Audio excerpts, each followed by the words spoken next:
we're gonna hop over to rock now, right? I guess this is more like pop music, rock pop with years and I years. wouldn't call it rock. I don't know about that.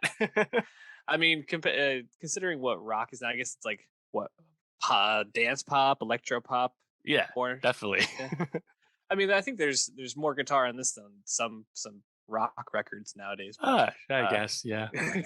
yeah, no, but you're definitely right. Would not say years and years is necessarily rock.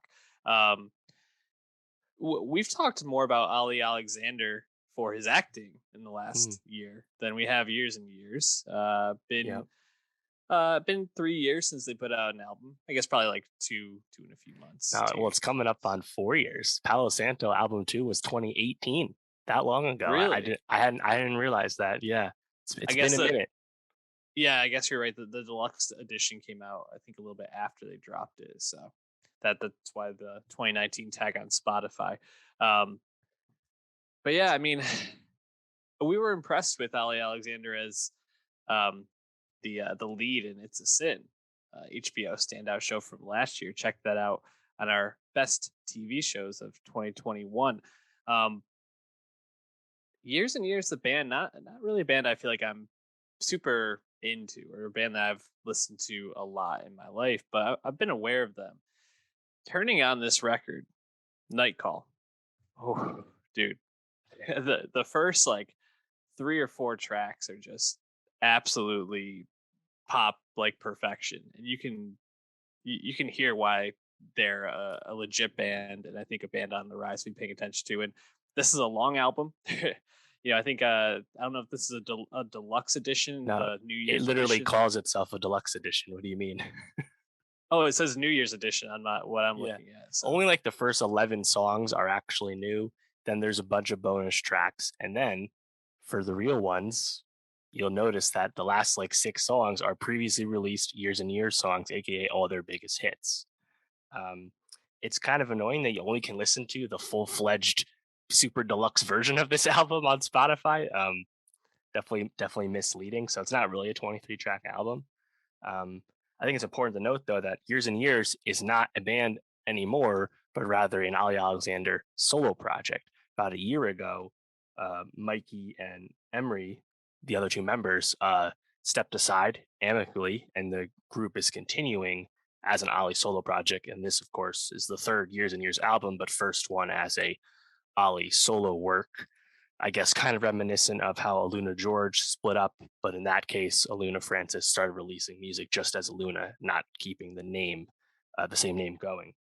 Um, you mentioned that it's all pop on this one, and quite good, and I think it's definitely a noticeable shift from the other music, was much more, I think, electro pop, dance pop stuff, and there's still plenty of that on this, but there's definitely, I think, a more concerted tilt towards like more mainstream pop music here on Nightcall, and probably a good call just because I think Ali Alexander is just a really appealing, multi hyphenate, talented guy at this point. On the other hand, I do like a lot of their other songs. Obviously, King is a massive EDM hit, and they have a bunch of other songs I like too.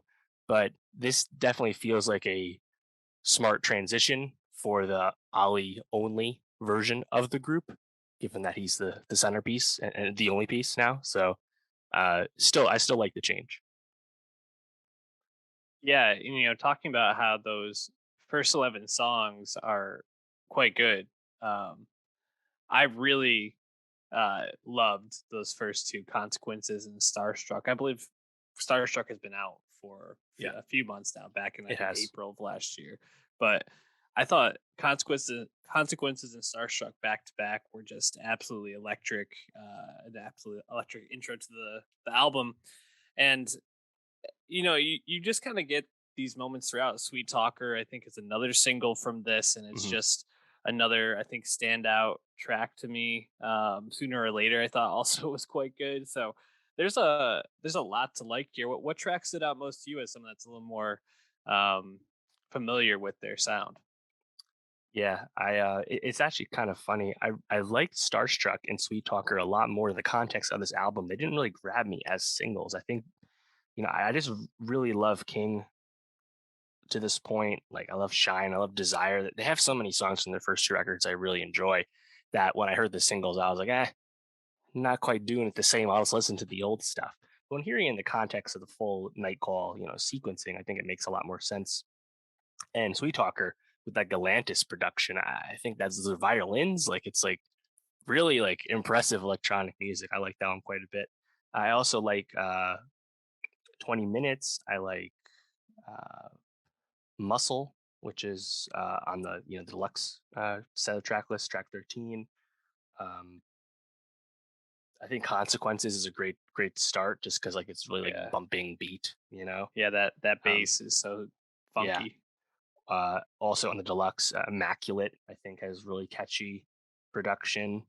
Um, and I think Ali kind of using the whole like theme of like the before and after of like basically like one night like and hooking up and stuff like that.